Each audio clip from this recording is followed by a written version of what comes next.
Brandeis friends, faculty, staff, and guests, today is a great day. Today is a day where Justice Louis Brandeis would be smiling were he alive today. Today is a day where Brandeis University, an institution whose namesake was one of America's staunchest proponents of freedom of speech, exercises its main fundamental function as a place of higher learning. Today, Brandeis University, with the help of the Brandeis Conservatives Executive Board and volunteers, Brandeis University staff and support, and Young America's Foundation's excellent team is holding a forum, a place in which everyone gathered here tonight can achieve Brandeis's motto to find truth unto its innermost parts. Today is a great day.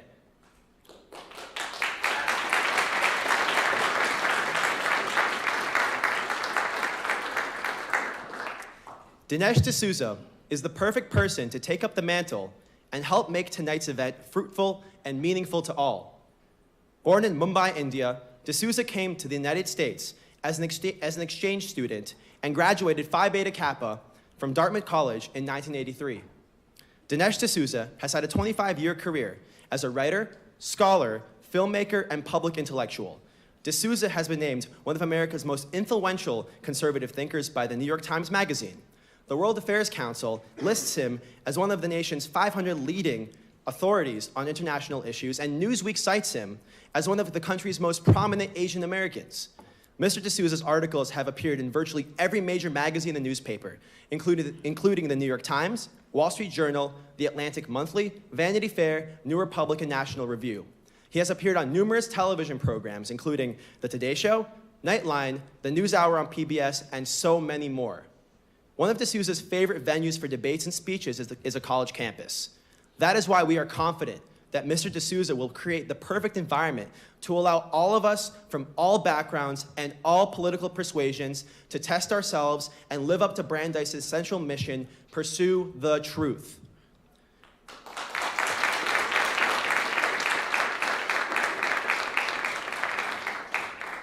Before we begin, you should all be aware that this event will be live streamed, pictures will be taken, and phones must be silenced. The hashtag for tonight's event are hashtag Dinesh at Dice and hashtag YAF on campus.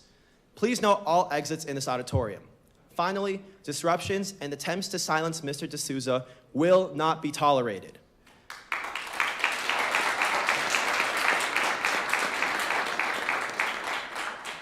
Without further ado, I am honored to introduce to all of you Dinesh D'Souza.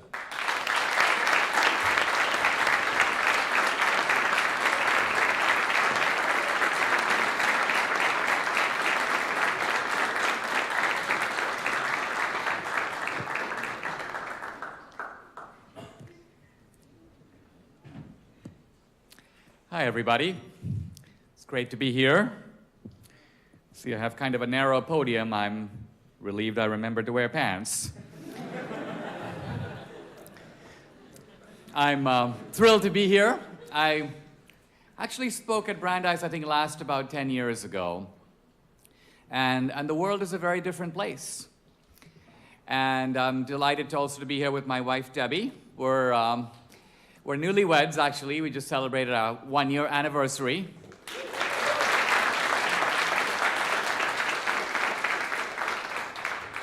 And today also happens to be my birthday.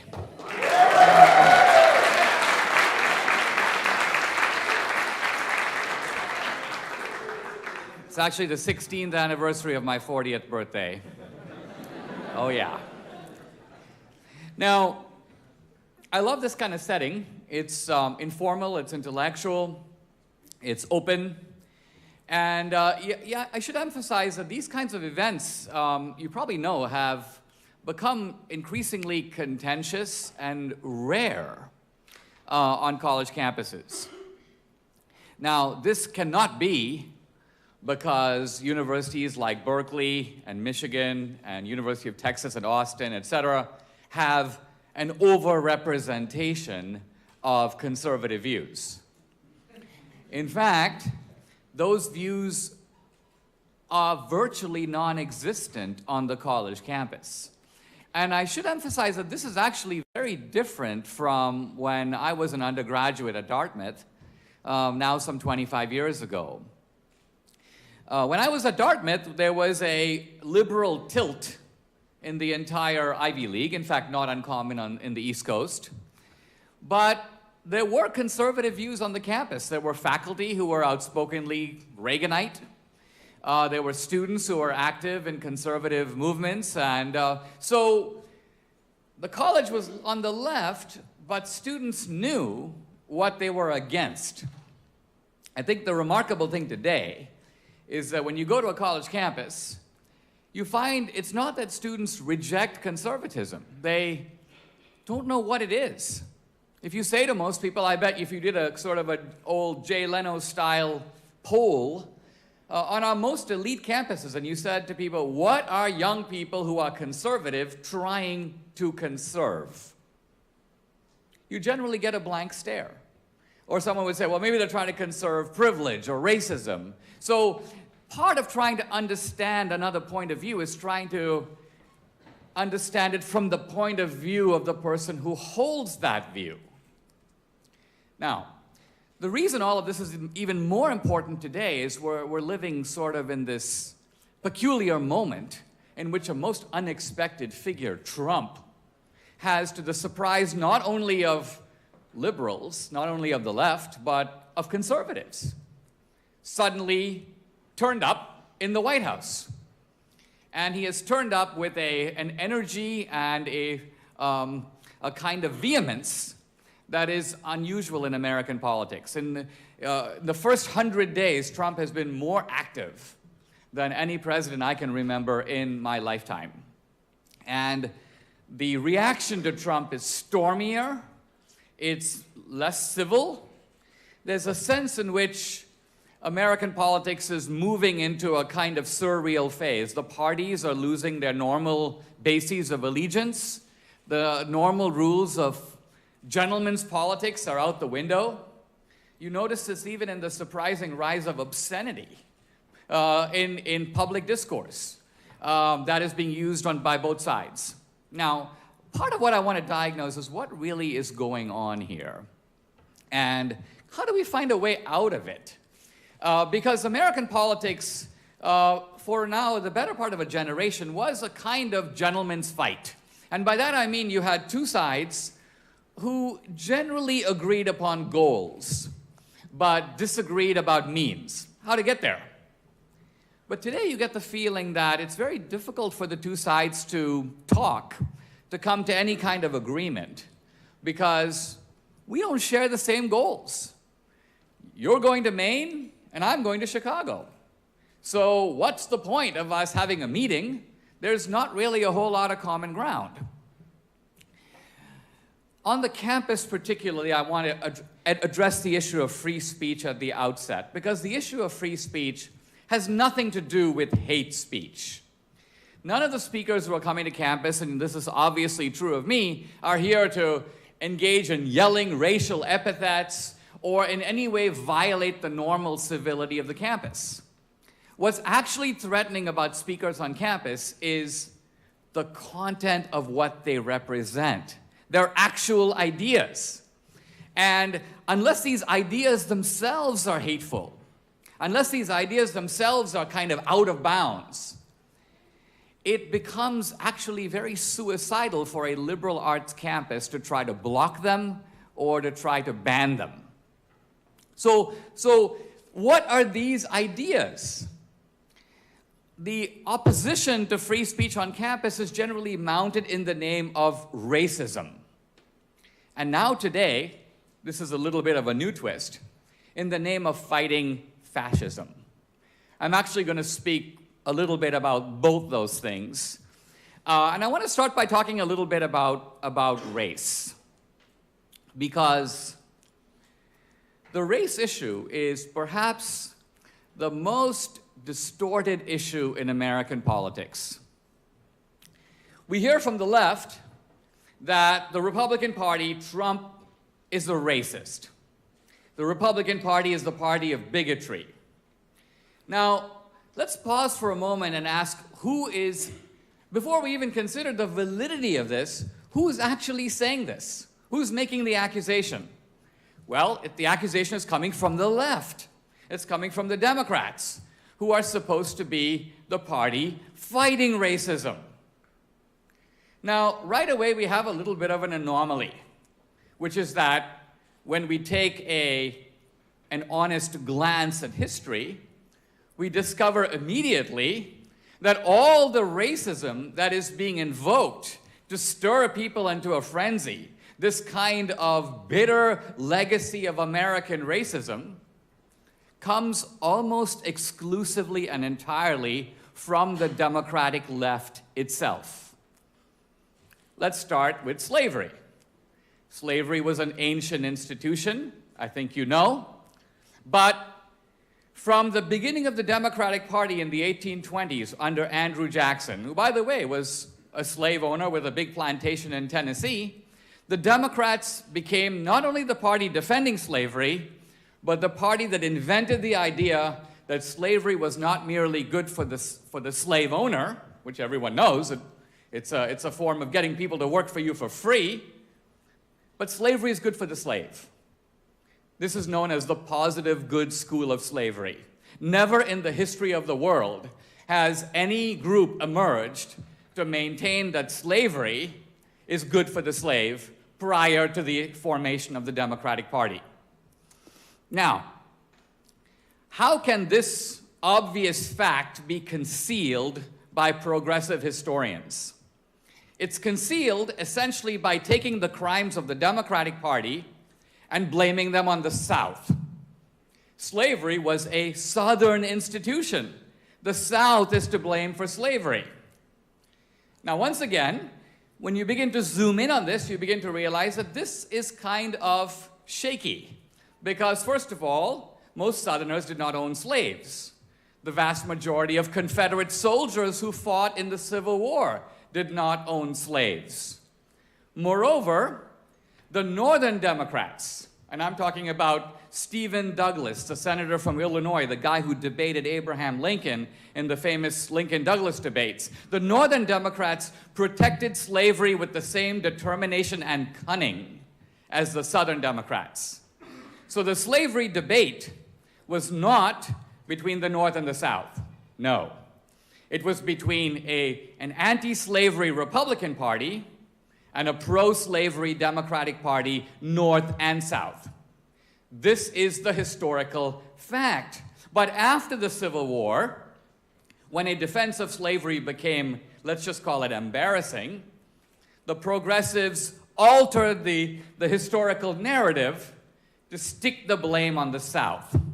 And you'll see in my speech that we're beginning to see what will be a pattern here, which is that the left and the Democrats take their own crimes, and they blame it on America, they blame it on the South, they blame it on the white man, they blame it on everybody except the guys who actually did it.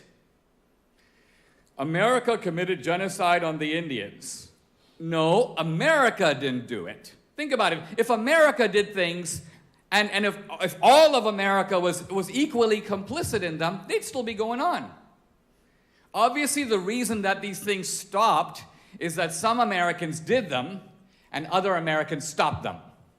So in the case of slavery, it was the Republican Party that stopped it. It was the Republican Party that ended it. And you might say, wait a minute, well, Dinesh, aren't you kind of being a little simplistic here? Isn't there a lot of blame to go around? Weren't both parties ultimately in this together? Isn't there a lot of culpability on both sides? And the answer is actually no. No. And what I mean by that is this. In 1860, the year of the Civil War, no Republican owned a slave. No Republican owned a slave. What does that mean? That means that all the slaves, by the way, numbering at that time 4 million, were owned by Democrats.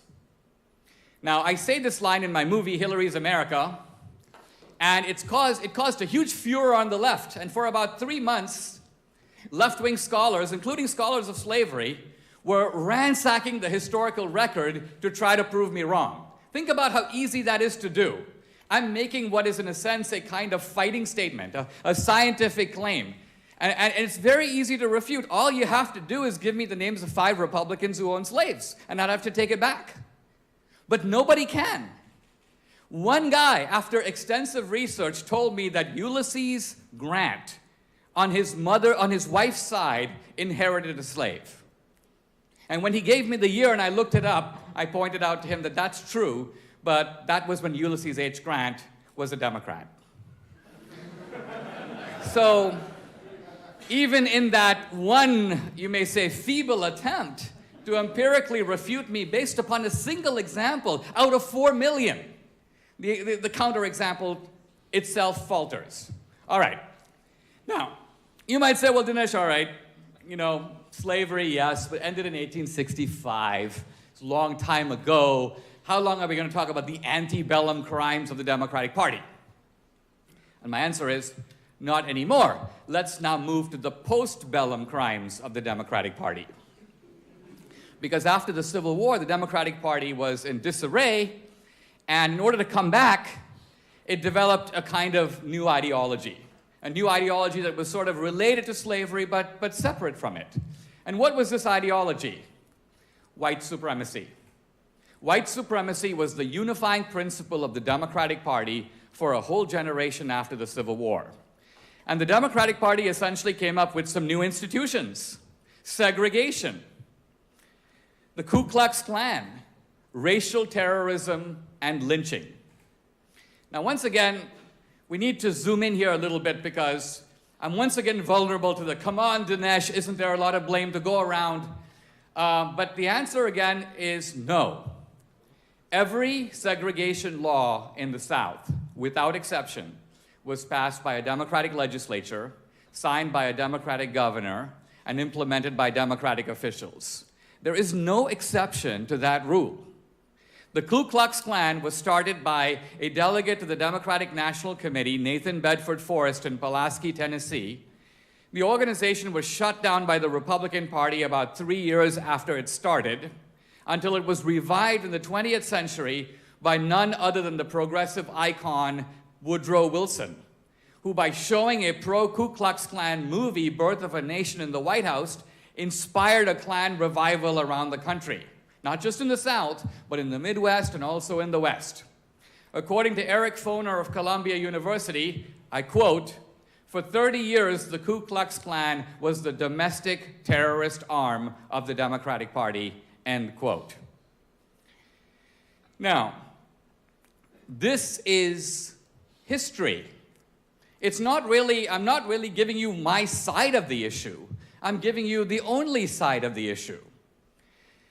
So when you look at the fact that slavery, segregation, and racial terrorism are all, in a sense, the work of the Democratic Party, what is the basis of the very people who have done this? And by the way, I should point out that this same Democratic Party has never, ever taken responsibility for any of its actions. It has never said, "We plead guilty." It has never made an apology. It has never paid 1 penny of restitution for what it did. It has constantly tried to absolve itself of the blame with the help of the Democratic left itself. In other words, if you don't hold it accountable, who will? Now, let's fast forward kind of to the present era, the civil rights movement. How did that happen? Well, obviously, the civil rights movement was done by the Democratic Party. Didn't Lyndon Johnson push through the Civil Rights Act of 1964? Now, the first thing to remember is that the entire basis of the civil rights movement was established 100 years earlier by the Republicans in the 13th, 14th, and 15th Amendments. The Republicans passed the Emancipation Amendment, that's the 13th, equal rights under the law, that's the 14th, and voting rights, that's the 15th. If those amendments had been enforced, you wouldn't need any civil rights movement. If you think about the Civil Rights Act of 64, it's nothing more than putting equal rights under the law into effect. The Voting Rights Bill of 65 is nothing more than essentially enforcing the 15th Amendment. So why did you even need a civil rights movement when these laws had been passed in the 1860s? And the answer is the Democratic Party had been blocking the enforcement of those constitutional amendments. So the civil rights movement is essentially the Democrats now claiming to do what they themselves have been blocking for 100 years. And it is a fact, which you can check for yourself, that the Republican Party actually made all of those bills possible. By which I mean, quite simply, that if there was no Republican Party, all Democrats in the House and the Senate, the Voting Rights Bill would not have passed, the Civil Rights Act of '64 would have failed, and the Fair Housing Bill would have failed as well. More Republicans proportionally voted for that legislation, than Democrats did. Now, this is all a kind of a preview because it seems to me that ultimately these arguments are arguments of credibility. What the left is basically saying is that we, the very people who did all this bad stuff, are now somehow the saviors of civil rights. We represent civil rights. We should be trusted with advancing the cause of minorities. Nothing could be actually further from the truth. And finally, I want to say a word about the fabled big switch. The fabled big switch is the fable that the two parties switched sides. That somehow there was a kind of transposition of positions between the Republican and the Democratic Party. That the racists from the Democratic Party moved right and joined the Republican Party. Now, as again with a lot of these claims, this one is actually quite easy to check. And it can be checked by looking very simply at the group of racist Democrats, famously known as the Dixiecrats. Now, it should be noted from the name itself that we're talking about Dixiecrats, not Dixie cans. In other words, the Dixiecrats were Democrats. And they were Democrats who supported segregation. And we can ask the simple question, how many of those guys became Republicans? Because once again, the general idea out there, promoted by a whole generation of progressive historiography, is that most of them did. That's the basis for the so-called big switch.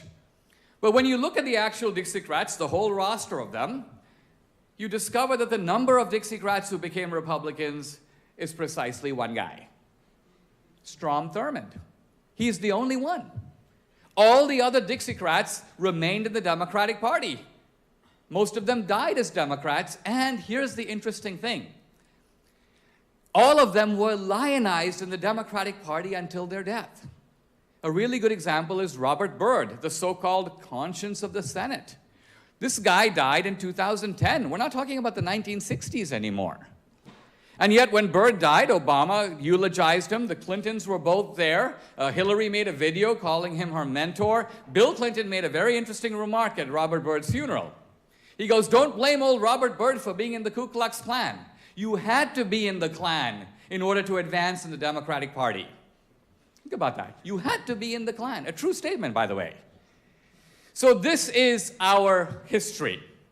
And this, let me suggest, is why the campuses these days are so nervous about hearing conservative views, not because we're out to promote hate speech, but because we're out to disrupt a progressive narrative that cannot withstand the disinfectant of public scrutiny.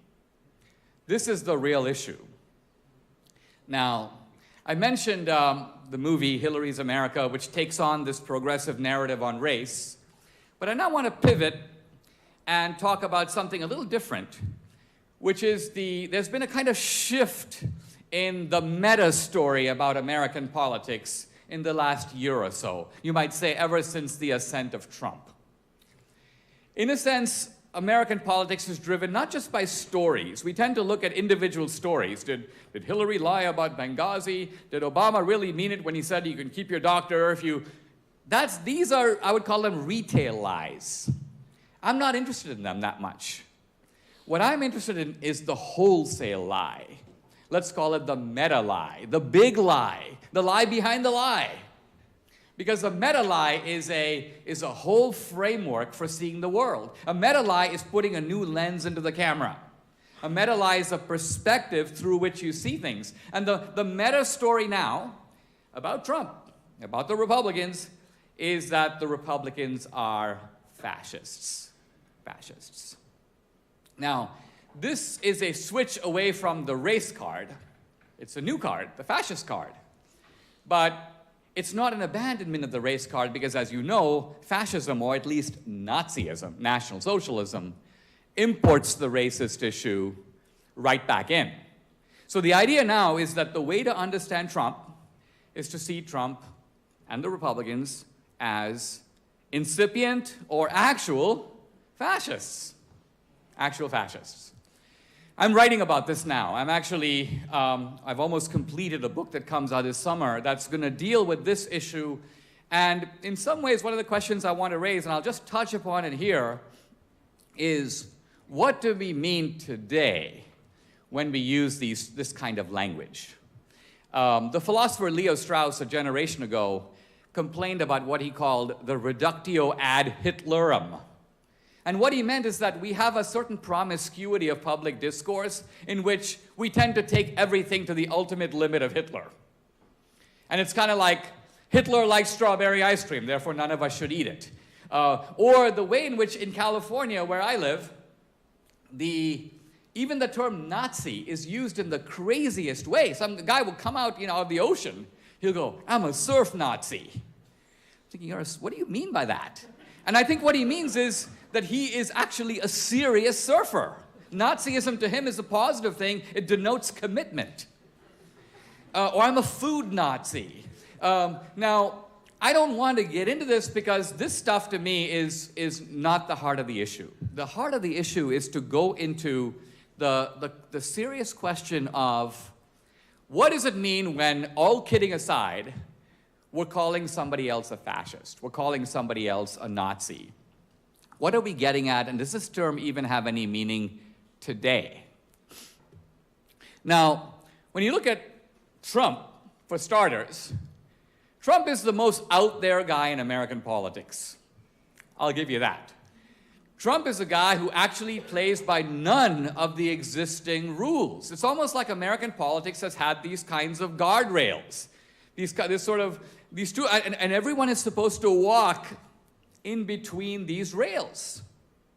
And Trump is the first guy not only to ignore the instruction, but to act as if there are no guardrails. Now, let me suggest that the reason he does that, I think, is because instinctively Trump believes that these guardrails are fake. These guardrails have been put up, actually, by his opponents. These guardrails, far from being actually legitimate guardrails, are ways of regulating and controlling the people who come to public office to limit what they can actually do. I'm very interested to see that both in Wisconsin, in Illinois, at Berkeley, in Washington, D.C., in the aftermath of inauguration, you now see these masked protesters. They're called Antifa, anti-fascists. They're costumed, they cover their heads by pulling masks over their heads, and they carry weapons, sticks, barricades, shields. So their idea is we are the anti-fascists, and we have to use strong tactics. The name of one of the groups, by any means necessary. BAMN. We have to use any means necessary because how else could we have stopped Hitler? If it was necessary to use violence in the 1930s and the early 30s, would it not have been justified to prevent all the violence that came later that was far more catastrophic and disastrous? So this is the logic, if you will, of anti-fascism, the need to take extreme measures if necessary now to prevent this nascent fascism from taking root. And yet, I started with an interesting observation that this kind of, you may say, street violence, where you basically block your opponents, you prevent them from speaking, you beat them up, you disrupt their inauguration. Remember that all the violence involving Trump was at Trump rallies. There was no violence at Hillary rallies. If the Trump people were causing violence, you think they'd show up at Hillary's rallies and disrupt those. But no, the disruption was always the Trump rally. The disruption was always the Trump inauguration. The inaugural people were just there to celebrate. They were the ones who were being blocked. Now again, think of it this way. What would happen if hundreds of masked Republicans showed up and blocked Obama's inauguration? Try to imagine how the press would have reacted to that. There would have been absolute apoplexy over it. And so what we have here is a kind of a strange phenomenon, which is that the very blocking of free speech, the very terrorizing of opponents, the very isolation of views that you don't want to hear, this is actually the behavior of the fascists. This is not anti-fascism. This is actually characteristic of fascism itself. So how is it possible to engage in anti-fascism while doing fascist stuff? In reality, the answer to that question was given by a philosopher at Berkeley in the 60s. His name was Herbert Marcuse. He was actually a refugee from Nazi Germany. His family got out of there in the early 30s, moved to Europe and then to the United States. And Marcuse he came to New York, then he was at Columbia, and then he went off to Berkeley. And Brandeis. And then I believe he was at Brandeis. Yes, I think he ended up in San Diego. But Marcuse had a phrase. His phrase was, no free speech for fascists. No free speech for fascists. And essentially his argument went something like this. We, the left, are tolerant people. But we do not have any obligation to be tolerant of the intolerant. So, if we get to define the Republicans, the Nixon administration, the Reagan administration, Trump, as intolerant, then we're fully justified in blocking them from speaking. The phrase Marcuse used was repressive tolerance. Tolerance, he said, is not a two-way street. It is perfectly legitimate for the left to block the civil rights, to repress the free speech, to undermine, if you will, the constitutional liberties of people who are deemed intolerant. Now, I say this because we're not talking about the 60s, we're talking about the moral underpinning for what is going on in America now. The justification that we're seeing, if you will, for violence. And I want to say a word about fascist ideology. Who were actually the fascists? We think of fascism as right-wing. Why is it right-wing? What's right-wing about it? If you think of modern American conservatism, what modern American conservatives are trying to conserve is the principles of the American Revolution. And the principles of the American Revolution are three: economic freedom, political freedom, freedom of speech and religion. This interlocking trio of freedoms is what we on the right are fighting for. Now, far from this being a prelude to fascism, this is the very antithesis of fascism. Fascism actually emerged on the left. The founder of fascism was not Hitler, Mussolini. Mussolini came to power in the 20s. Mussolini was Hitler's model. Hitler called him the last of the Caesars. Hitler, in a sense, modeled his Munich push, his attempt to come to power, on Mussolini's infamous march to Rome. Mussolini was the original fascist. He started fascism. And where did Mussolini himself start? He started as a Marxist labor organizer in Italy. Mussolini was the leader of the Italian Marxist Party. Not the only leader, but one of the main ones, one of the most famous ones. And ultimately, the reason Mussolini became a fascist, and not just him, the reason that all these guys, hundreds of them, became fascists, moved, I should say, from socialism to fascism, is they saw that the prophecies of Marx regarding socialism weren't coming true. Marx had predicted the working class will become increasingly poor. Didn't happen. Working class standards were going up in England, they were going up in Germany. Marx predicted the revolution will come in England or in Germany. Didn't happen. The revolution did come, but it came in the most unexpected place, the most underdeveloped country, one of the most in Europe, Russia.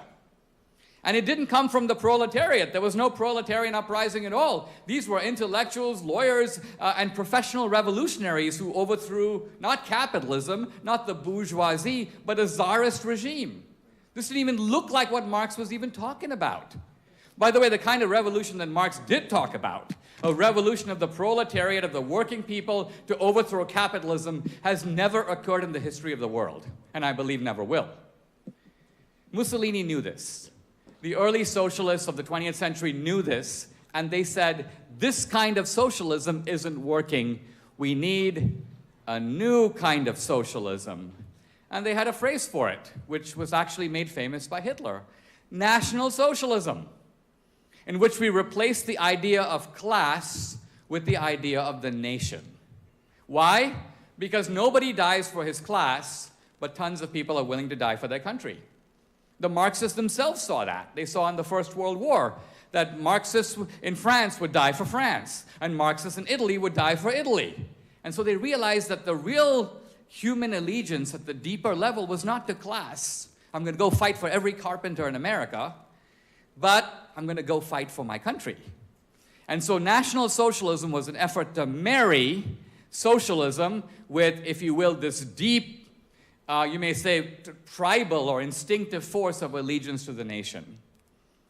This is actual fascism. So where am I going with this? What I'm trying to suggest, although here very tentatively, is that not only is fascism today tactically being used by the left, it is also ideologically on the left. Fascism is the ideology of the all-powerful state. So nothing could be more distant or more remote from American conservatism. Trump doesn't want to make the state stronger, he wants to make the state weaker. Trump doesn't want to have the state overrun the individual, he wants to emphasize the individual. Trump doesn't want the state to control capitalism, he wants to unleash capitalism and detach it from the power of the state. So this is the ideological opposite of what the actual fascists and the actual Nazis tried to do. Where does this leave us today? We don't have to resolve the conundrums of American politics. We're here on a campus. And let me suggest that what we need to do today is to open our minds to the great debates that are reverberating in our time. And if these kinds of ideas, if the kind of stuff I've told you this evening is completely familiar to you, if you're like, yeah, ho-hum, what this guy says, man, I've heard this so many times, I don't even know. If that's your reaction, then actually you've been getting a really good liberal education. You've actually been, in a way, well-informed about a point of view that may not be your own, but nevertheless is one that stands as a kind of check on your own. But if some of what I've said, or most of what I've said is like, whoa, where'd you get that? What? I can't believe it. I've never heard this before. I've been in campus now for years. I've been reading all these books. I've been listening to all these storylines and narratives, but all of this is sort of new to me. That's an alarm bell in your mind, because that tells you, wait a minute, everything that Dinesh said today can be tested. It's publicly recorded. I can go check it out. I can find out if the facts are true. Because if they are true, let me suggest then a lot of things follow from that. There's a lot of consequences to whether or not the things that I've been saying to you are accurate or not. And if they are accurate, I'm saying not only that I'm not trying to get you to agree with me. I'm trying to get you to become a soldier for a broader understanding of America and American politics, so that the kind of facts that militate against the left are not excluded from the campus. That they have a chance to compete in the free opinion of ideas, the free exchange of ideas. And I don't just mean that they're not censored or they're not blocked. I mean they are not discredited at the outset by not giving them a free hearing. You know, a lot of times we discredit things not by banning them. I mean, the Nazis burned books. They put books in a big pile and they burned them. But if you think about it, burning books is actually a sign of weakness. Because if you're burning books, you've got to go into the university, check out all the books that are being assigned at Brandeis, and then burn them. That means that those ideas are already being taught at Brandeis. But you know you're winning completely when you don't have to burn a single book because none of the books that you would have burned are even being assigned. None of the books that you would even have burned, young people have even heard of. Professors don't refer to them. They're never assigned in papers. And so as a result, those sets of ideas don't even have a presence in, you may say, the furniture of our minds. That is a form of tyranny, I would suggest, even worse than having to burn a book, which at least draws attention to those books. So my case today ultimately is an argument about the left. It's an argument about racism and about fascism, but it's also an argument for the liberation of the American mind. I think it's about time, don't you? Thank you very much. Thank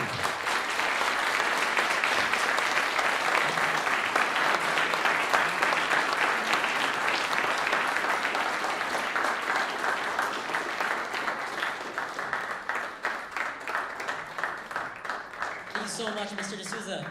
Now everyone's welcome to step on up, ask a question. We're forming a line right here. Everyone can ask one question. We have to ask you to keep it brief. I'm going to be holding the mic right here. You can ask the question. And please, since it's being streamed, keep right and walk around the back to the front. And that's it. And we can come on up. Okay.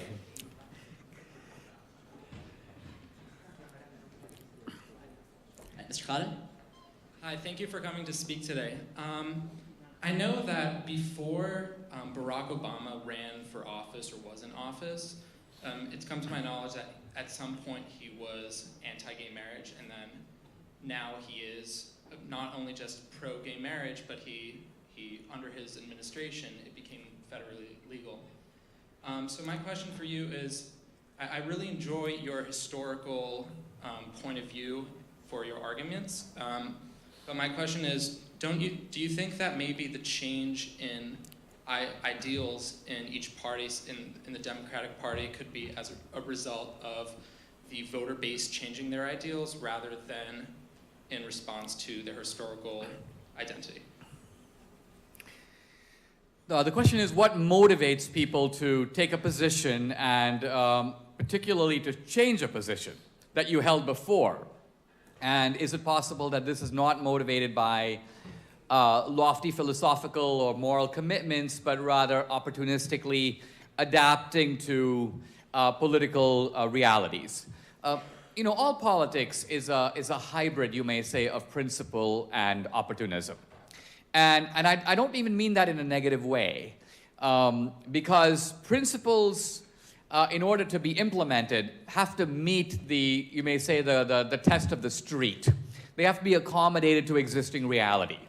Lincoln was against slavery, but he had to keep the border states in the Union, and so he had to modify not only his rhetoric, but his strategy in order to do that.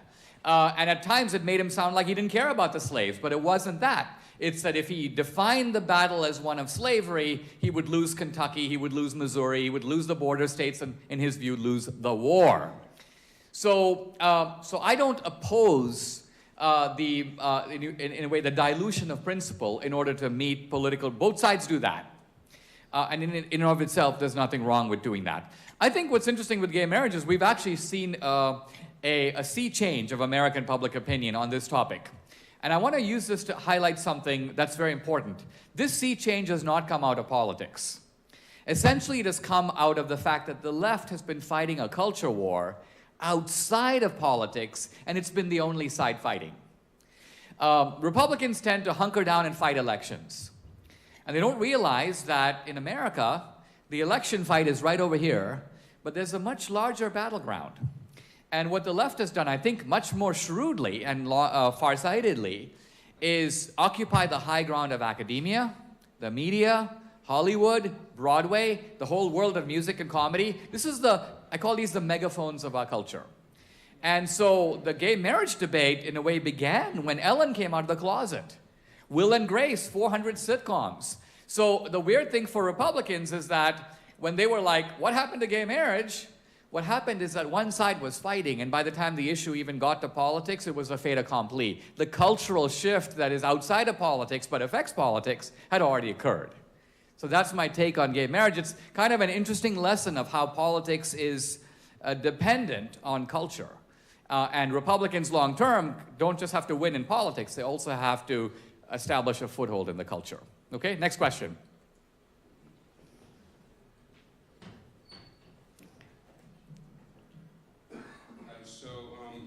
My question is, this is a little similar to the last one, but how can you say that the left is, part of the reason the left is trying to stop free speech on campus because of their insecurities about the traditions of the Republican Party, mainly through the 60s, when 90 to 95% of blacks in the US vote Democrat, and doesn't this discredit some of the Democratic policy?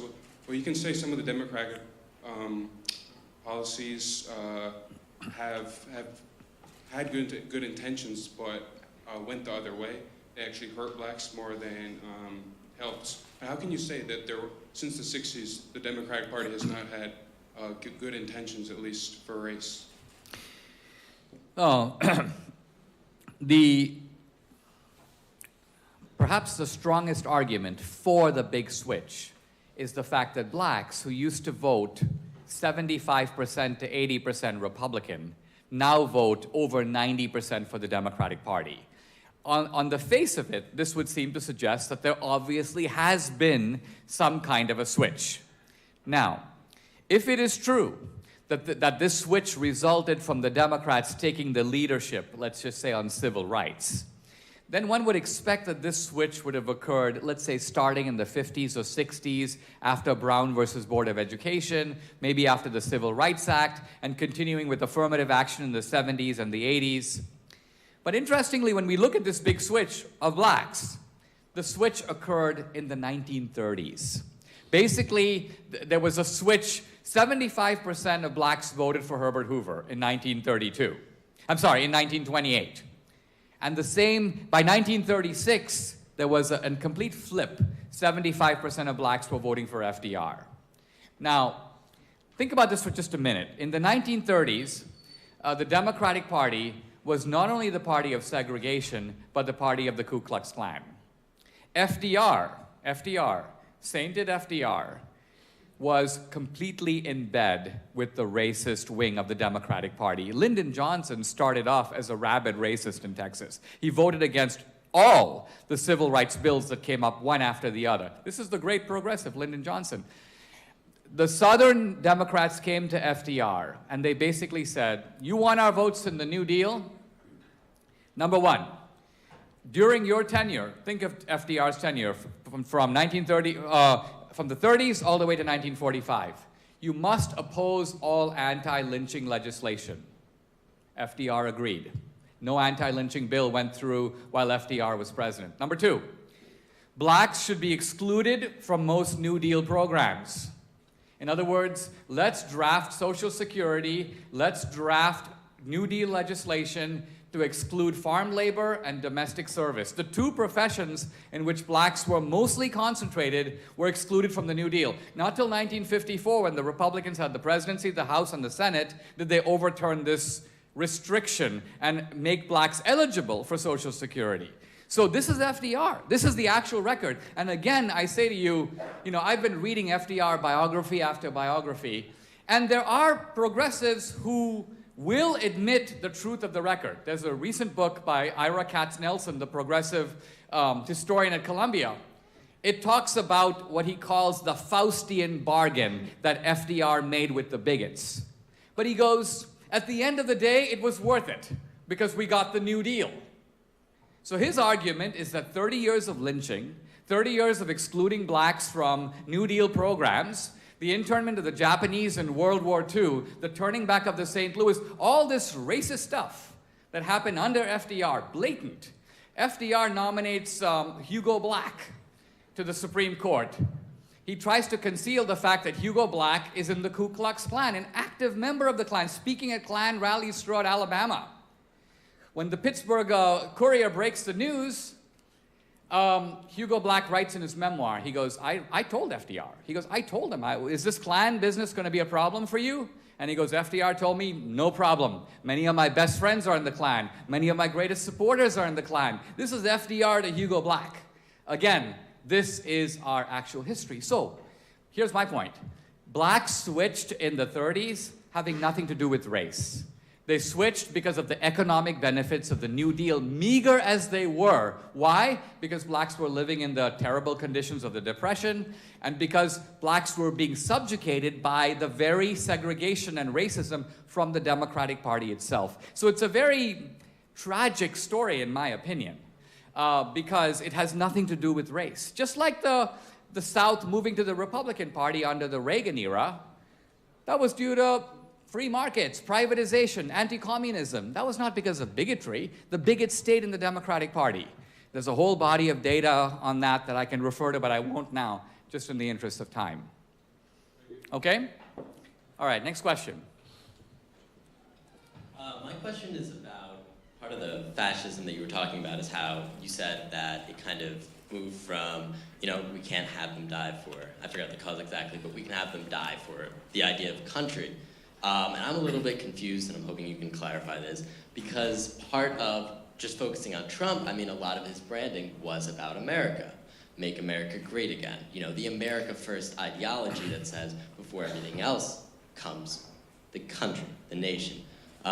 So how do you address this? Does that mean that Trump is coming from the left, or is there something else there? Let me restate your question slightly. You're saying Trump is an outright nationalist, make America great again. Wasn't Mussolini an outright nationalist? Wasn't Hitler make Germany great again, right? That's the thrust of your argument, correct? Well, I'm not saying that explicitly that Trump's the fascist. I'm just saying that part of the argument there could be made that he has fascist tendencies. So. Yeah. So let me answer it this way. Nationalism is an ingredient of fascism, but it is not an exclusive ingredient of fascism. In fact, nationalism is an ingredient that you find across the political spectrum. Here's a really good example. Was Gandhi a nationalist? Yes. Gandhi thought about India wherever he was. If he's in South Africa, he thought about India. If he's in England, he thought about India. Che Guevara was a nationalist. Castro was a nationalist. Ho Chi Minh was a nationalist. Stalin was a nationalist. Stalin's slogan, socialism in one country. Even though Marx had talked about international socialism, Stalin's point was no. We're going to focus on what he called Mother Russia, right? So what I'm getting at is that when you try to identify a phenomenon, always ask, what is it about that phenomenon that is distinctive? Not only what is characteristic, but what is distinctive, because that's going to define the phenomenon at its core, right? So that's the point. Nationalism is in fact characteristic of fascism, but nationalism is equally found on the left, as all the anti-colonial liberation movements were without exception nationalistic. They all they wanted to make Ghana great again, and they want to make India great again. So the fact that they were nationalistic by itself does not make them in any way fascist. Okay?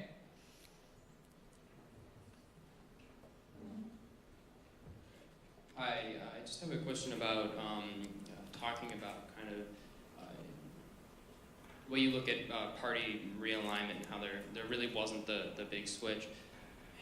When you go back and you look at kind of what the Democrats during the 19th century kind of talked about, like what was their big thing, was kind of protecting states' rights. Now that has kind of moved now towards today's Republican Party is arguably the party that kind of, defends that or talks about defending that. So I don't know if, silly, when we talk about party changes, if it always means that we're talking about an ideological switch here. Like I think you use Democrat and progressive kind of interchangeably. I don't know. What would you say to that? To kind of that this kind of like when we talk about states' rights and whatnot, and the kind of Democrats less progressive attitudes during the 19th century and how that kind of changed today. I don't know, what do you say to that? Winston Churchill was once accused by a political opponent of being contradictory, of being inconsistent. And Churchill said, I'm not being inconsistent at all. I'm sort of like a guy who is steering a ship, right? And he goes, when the ship tilts to this side, I throw my weight on this side. When the ship tilts this way, I throw my weight on the other side. Now, to the naive observer, I'm being inconsistent. I was over here, and now I'm over here. But he goes, but anyone who knows what the ship is, what I'm trying to do, which is to keep the ship on an even course, can see that I'm actually acting in a completely consistent way. Now, you gave the example of states' rights, very telling example, because it is absolutely true that the Democratic Party in the 19th century used to be the party of states' rights, and the Republican Party is the party of states' rights now. So ask yourself this: what is the difference between states' rights then and states' rights now? And the simple answer is, states' rights then was a sneaky mechanism to protect slavery. That's why the Democrats were for states' rights, because it was a wonderful pretext for getting the federal government out of it and letting the states oppress blacks. That's why they like the idea. So states' rights is not a bad idea at all. There's nothing wrong with it. It's only bad when really bad people use it to oppress other people. So in other words, states' rights is a terrible idea in the hands of Democrats and a fantastic idea in the hands of Republicans. Not because there's something inconsistent about it, because we're not using it to oppress blacks. I mean, here's the difference. The founders gave us a federal system, right? And what did that mean? What that basically means is that in a big country, some duties belong to the federal government. Basically duties that you can consider national. So for example, who's going to protect us from foreign thugs? The federal government. California can't do it, Ohio can't do it. So it's a federal national responsibility. But who's going to take care of people who shoot people on the street or rob a grocery store? State law. So we have a dual system of government, and that's why I use the Churchill example, because in an era where the federal government did almost nothing, right, very little, you can argue that it was good for Lincoln to emphasize the national government, because the state governments then had a great deal of power. Today, it's the exact opposite. State laws are ridden roughshod over by federal laws. Take something like immigration. If 1,000 people tried to sneak into Texas tomorrow, you think that the government of Texas can stop them? No, because the federal government lets them in. Texas has no say in the matter. So I say, why not? So the Republicans would say protecting states' rights now, in this context, is throwing your weight on a ship that is tilted heavily to the other side, and the fact that we were not for states' rights in the Civil War, but were for states' rights now, is not inconsistent. It's a consistency of purpose in keeping this balanced ship of state moving smoothly forward. Just think about that. Okay, next question. Hi, so you spoke a lot about how the Democratic Party is, unable to acknowledge, or has been unable to acknowledge, some of their, possible shortcomings in the past, and be self-critical with that. So, kind of bringing it up to speed in modern times, how do you see that kind of playing a role? And an inherent danger possibly even to the American people. You see the Syrian refugee crisis currently going on. It was only in 1993 that, under Bill Clinton, we extended humanitarian aid, in Mogadishu to the people of Somalia. And now you see the Democratic Party, many members and many of its leaders want to extend even further to the Syrian refugees, aid that could even compromise our national security. So how do you feel that, not being able to learn from one's history and acknowledge past shortcomings could possibly pose a threat, to our country, to our government? I think that this debate, whether it's about Syrian refugees or whether it's about immigration, would benefit from the simple beginning of using honest rhetoric. The other day I opened the New York Times. It says, immigrants living in terror because of Trump's ban.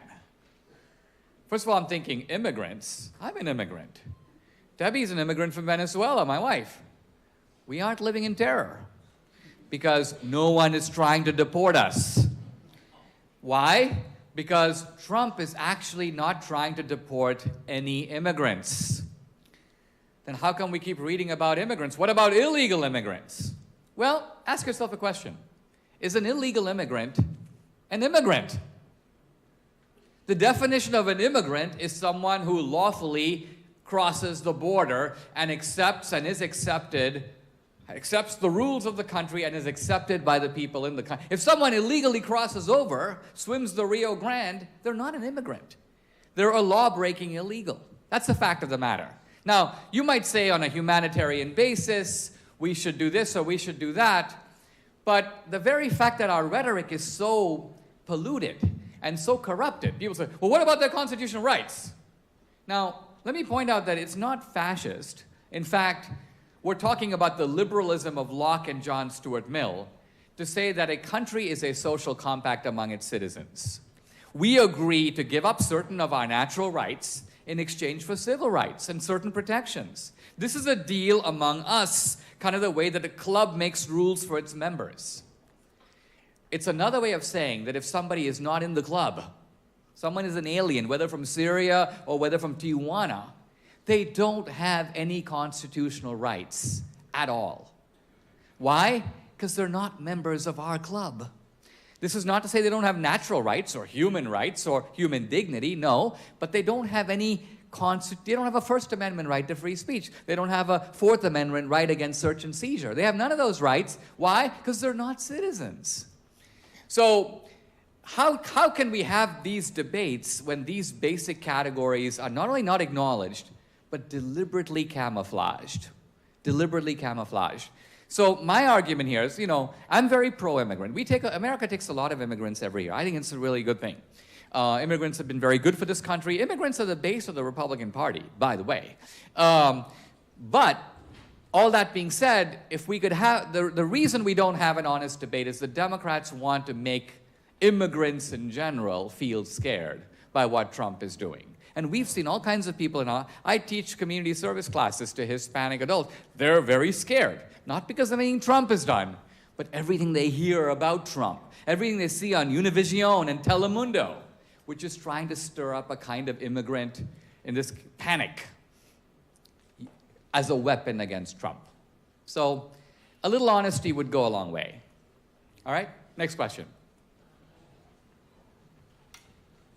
Hello.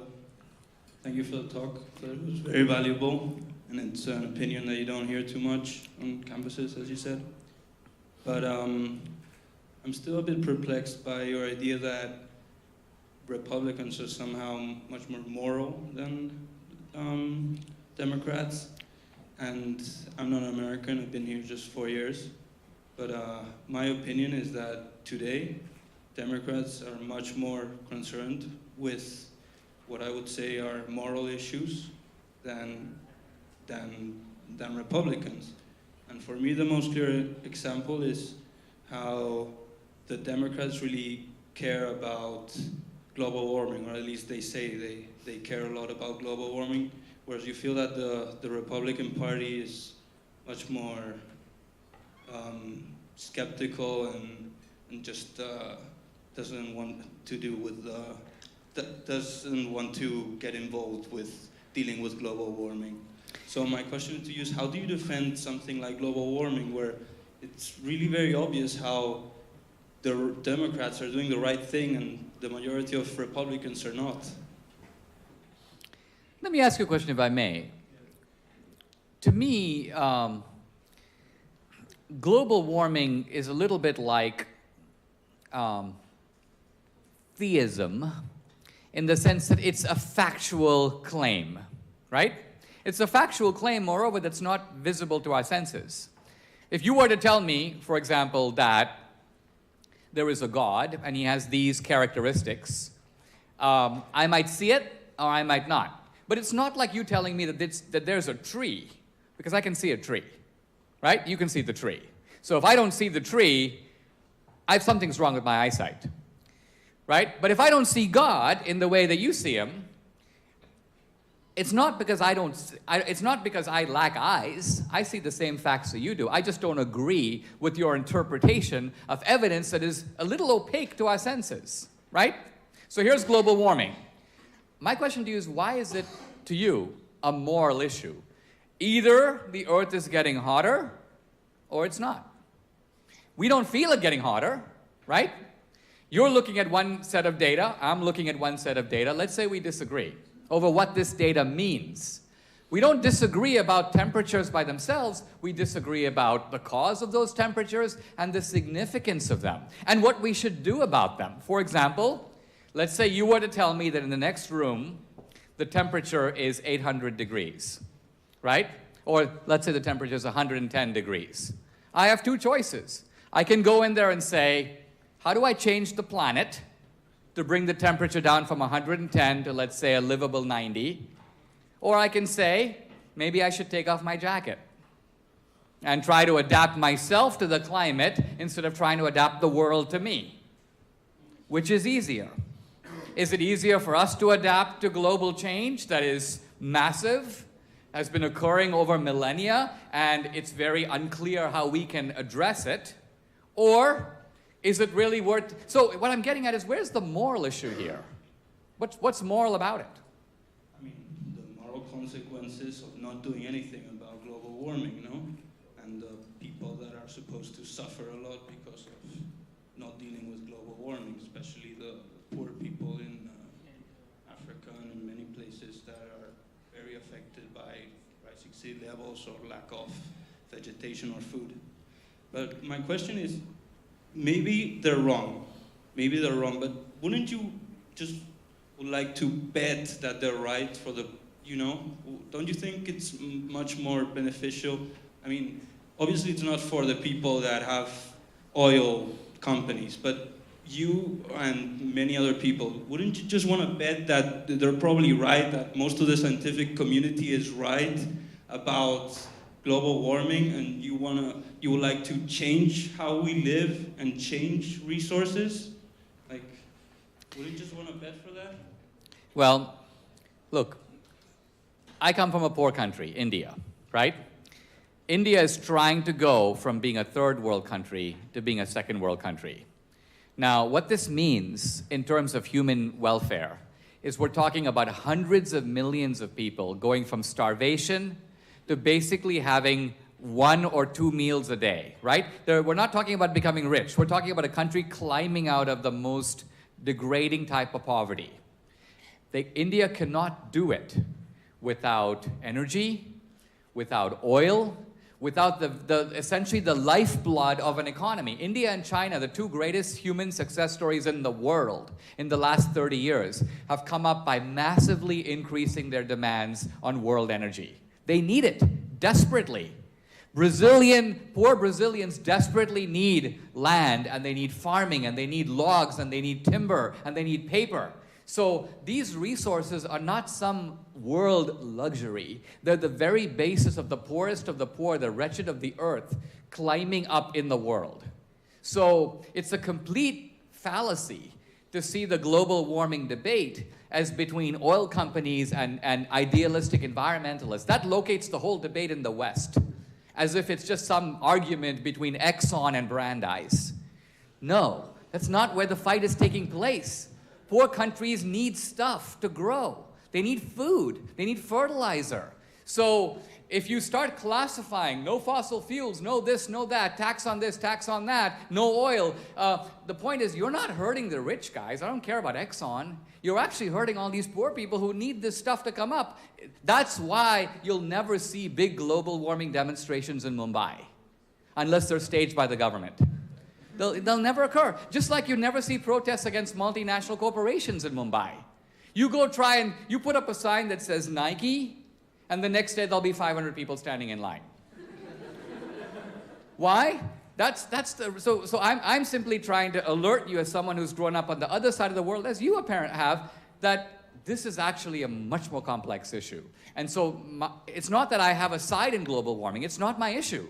It's just that when I hear these extravagant claims that have no empirical experiential support at all, I'm on my guard. That's all I'm saying. Okay, next question. We've got 10 minutes remaining for questions, and please try to keep them brief. Thank you.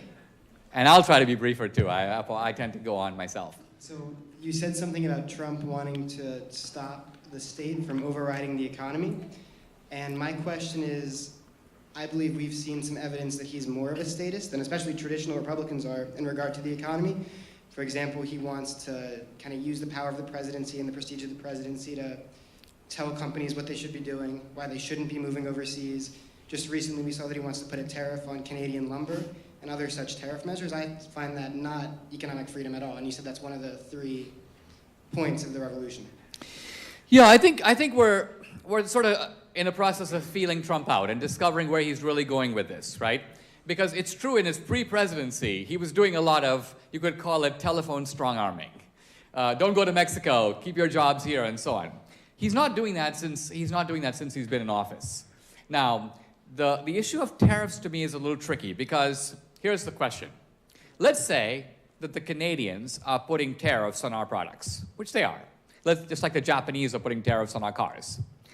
So we've been living in a kind of a one-way arrangement here in which they slap tariffs on our cars. So General Motors and Ford can't sell except at a higher price in Japan. But let's say we have no tariffs or hardly any tariffs on their cars. Now the question is, if you're a real free trader, as I am, what do you do? Milton Friedman's answer was, you do nothing. It's better to have one guy have tariffs than to have both guys have tariffs. I think on this point, Friedman is actually politically wrong, and in fact, politically dumb, which is not an insult to him because he was an economist, and he wasn't actually trying to be politically smart, and so he never succeeded. Trump's idea is this. If the Japanese want to put tariffs on our cars, it's time to call up the Japanese and say, listen, pal, if you stick 30% tariffs on our cars, we're going to be sticking 30% tariffs on your cars. Until you take the tariffs down. Then we'll take ours down. Now, this is a political strong-arm tactic aimed at doing what? Achieving a level playing field, achieving real free trade. So let me give you a kind of an example about this, which is a little ruthless, but does make the point. It happened during the Civil War. It came to the attention of Abraham Lincoln that the Confederates, upon capturing blacks from the Union Army, these are free blacks, would immediately execute them. Not whites. The whites were just held captive like normal prisoners of war, but the blacks were executed. So what does Lincoln do? Lincoln issues an executive order that for every free black captured and executed by the Confederacy, one Confederate soldier will be summarily shot. Now think about this. This is an order of extreme barbarity, and it's a complete contravention of the laws of war. But in Lincoln's view, if I don't do it, how do I get them to stop? And in fact, they did stop. So I use this as an extreme example to show that in the sort of world of politics and war, it is sometimes necessary to do to them what they are doing to us, not because you are not a free trader, but because you are trying to get to a free trade that you'll never get to any other way. So again, I'm for free trade. If Trump turns out to impose tariffs across the board and basically be a tariff guy, I think he'll be mistaken about that, and he shouldn't do that. But if he's using these tactics, so to speak, to level the playing field on free trade, he might just be successful. Okay.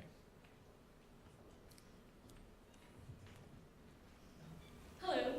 So tonight you have presented the Republican Party as advocating on behalf of individual liberties, even if that means deregulation so that there could be a smaller government and essentially people can have more freedoms, personal freedoms. Despite the fact that that might undermine the Clean Water Act and lead companies to pollute the waters with toxic waste with no repercussions. However, my question to you is, how can you explain the deregulation that the Republican Party supports for smaller government and simultaneously the hundreds, if not thousands, of bills passed by Republican officials since 2011 that have policed the woman's body and limited female access to contraceptives and to abortion? All right.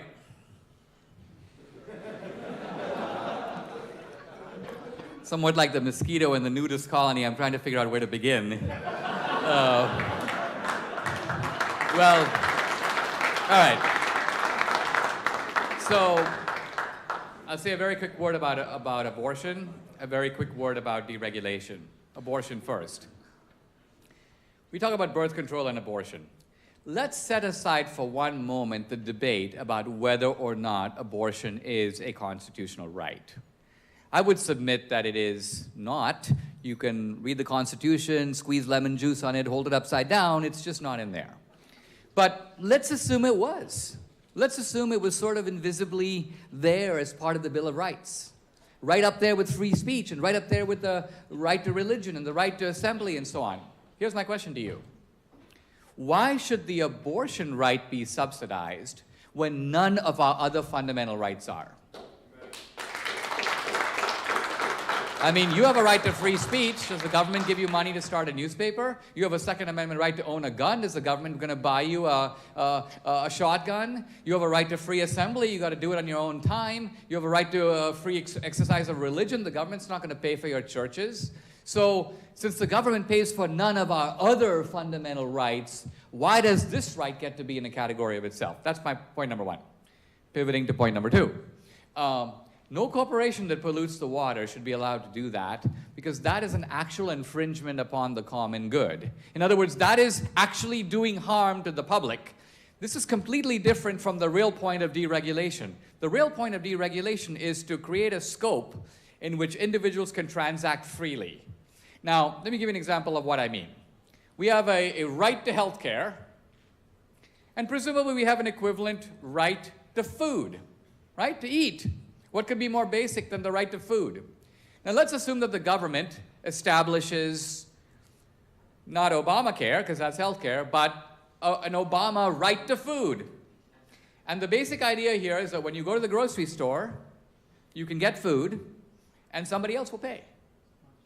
So you walk into the grocery store, you fill up your cart. I would submit, first of all, that you will excessively fill up your cart because you're not paying. And you're going to show up at the counter, at which point the woman behind the counter will notice that not only have you excessively filled up your cart, but since you're not paying, you don't care what the prices are. And so suddenly milk will start costing $45 because some third guy is actually going to be footing the bill. Now, I would submit that this is in a nutshell what's wrong with our healthcare system.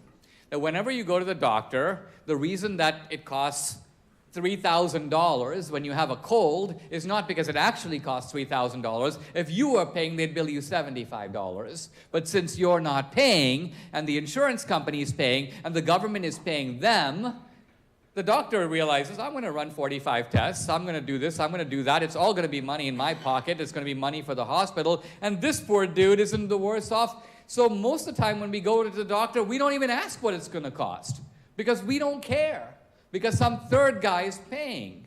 So the argument for deregulation is to try to create a healthcare system where people do have healthcare protections, but in which costs are kept down because the guy who's receiving the service is actually paying for it. Let me just throw out a wild idea. If the government were to say to you, everybody in this country has catastrophic health insurance from now on. In other words, if you have a heart attack, you have some catastrophic illness, it's covered.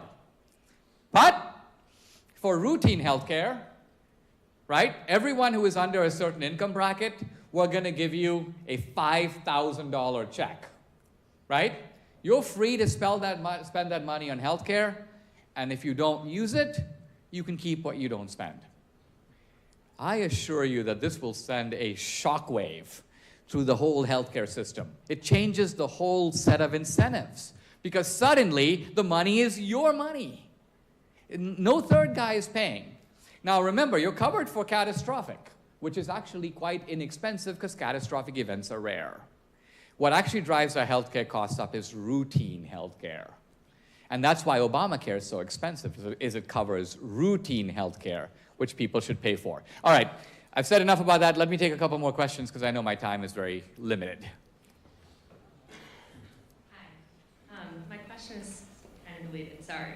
How is the Republican Party espousing conservative values such as individual liberties by voting to defund institutions like Planned Parenthood, but also to overturn Supreme Court decisions such as Roe v. Wade, and also where does the Democratic Party fall in place?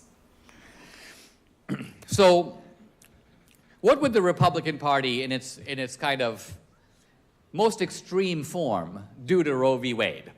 This is not a debate about whether or not to outlaw abortion. This is a debate about who should decide. Who should decide? Now, at some level, you might say, well, the women should decide. Yes, but we also live in society, right? We live in communities. So the question becomes, should the federal government or the courts or the states or the local communities pass laws that relate to abortion? Who should decide? So right away, that's a federalism question. At which level of government should this matter be solved? As I mentioned earlier, the founders had a delicate balance between some things that are assigned to the federal government, some things assigned to the states. Now, let's think about why you might have the federal government decide something as opposed to the states. What are the benefits of doing one or the other? The benefits of the states doing it is variety. Let's say, for example, different states had different tax laws. In fact, California, for example, has a state income tax of 9%. Texas has a state income tax of 0%. I'm considering moving from California to Texas. Why?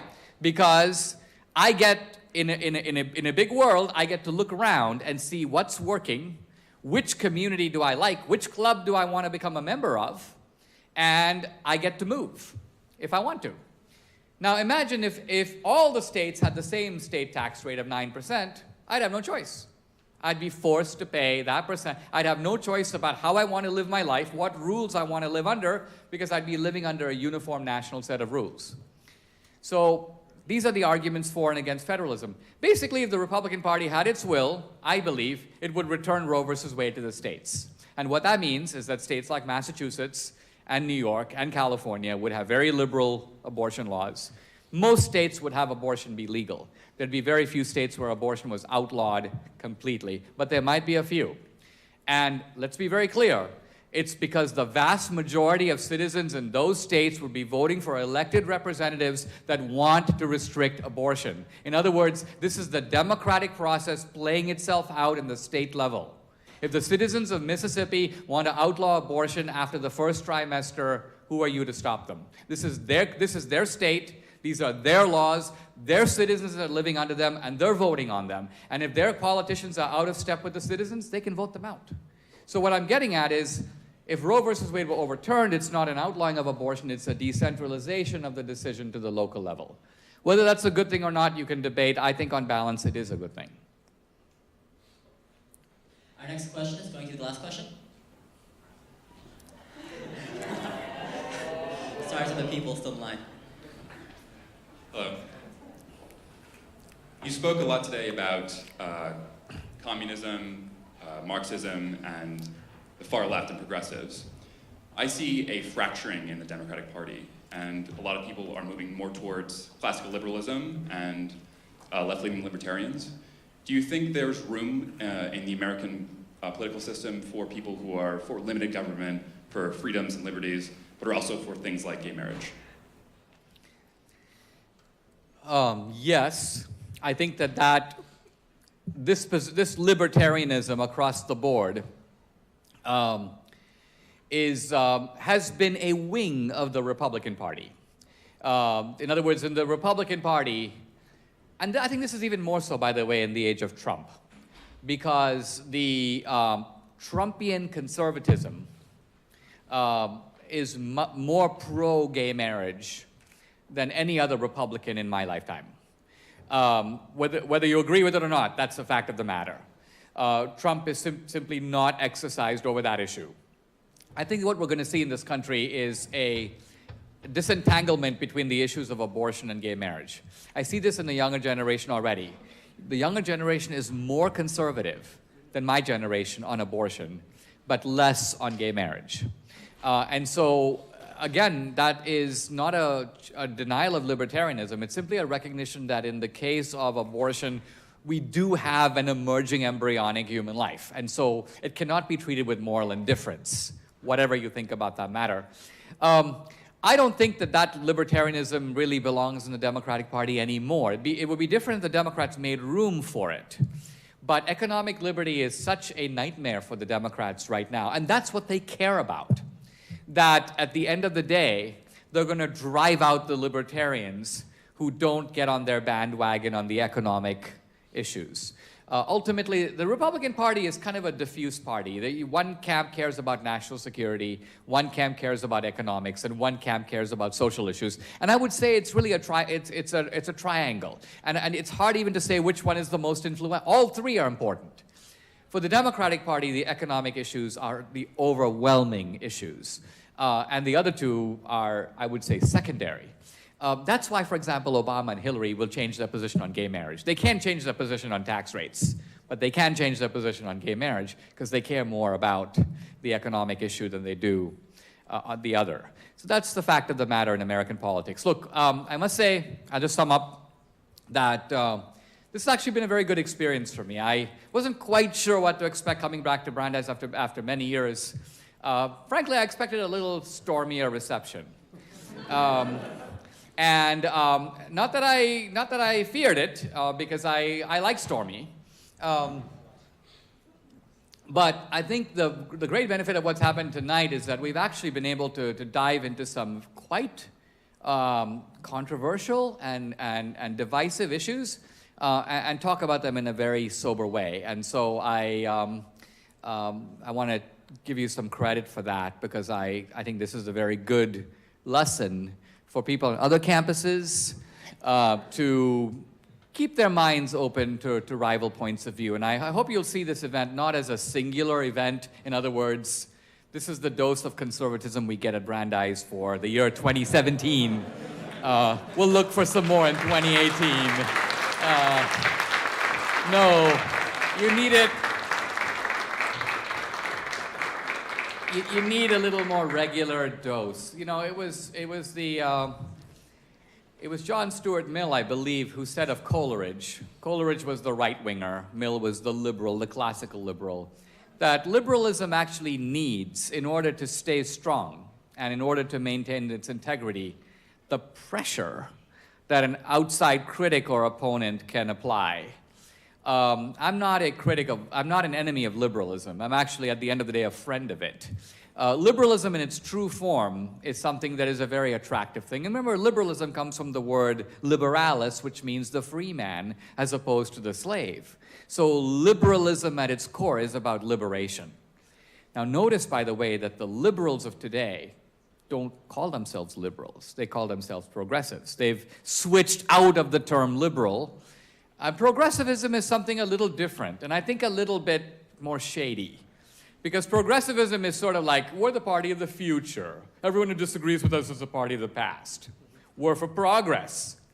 But that by itself is a little vacuous unless you can state what direction you're going and why that's a good way to go.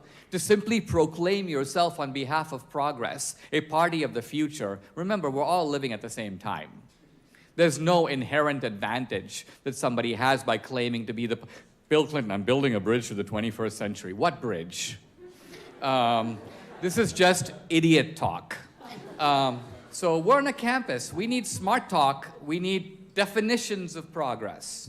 We need to ask whether people who are claimed to be reactionary really are. And I think we need to look with Trump with fresh eyes, because he's an outsider. We haven't had an outsider come from nowhere, i.e. not a senator, not a governor, to the presidency since Eisenhower. And Trump is going to do some crazy things, and he's going to challenge some things. But I would ask at the end of the day to ask, where is he taking this country? What are his... He's not a creature of ideology. He's a creature of instinct. And that's, look at the Syria bombing. Trump campaigned against getting involved in Syria. But that's not to say that if his instinct says something's wrong in Syria and this is what I need to do. Similarly on trade, I think his instinct is, it's a little bit of a testosterone-driven instinct. It's a bit like, if other guys are trying to ban our products, I need to kick their butts a little bit so that they stop banning our products, and that if they want to sell here, we gotta be able to sell over there. I would suggest that this is actually why in a democratic society we elect leaders. To fight for us. And that's, I think, what Trump means by America First. He doesn't mean that he wants to undo the civil rights movement. He doesn't want to send women home from the workplace. None of that. That's not what he means. What he means by America First is an economy that's growing. As far as I can see, his immigration policy is completely multiracial. The vast majority of our immigrants today do not come from Europe. They come from Asia, from South America. They come from Africa. I've never heard Trump say a word that he wants to alter the racial component of American immigration. Not at all. So for these reasons, I'm a little more hopeful about Trump than the rhetoric that I hear coming against him, even from the conservatives. We'll have to see at the end of the day, but this talk, in my opinion, has been a really good start. Thank you for coming.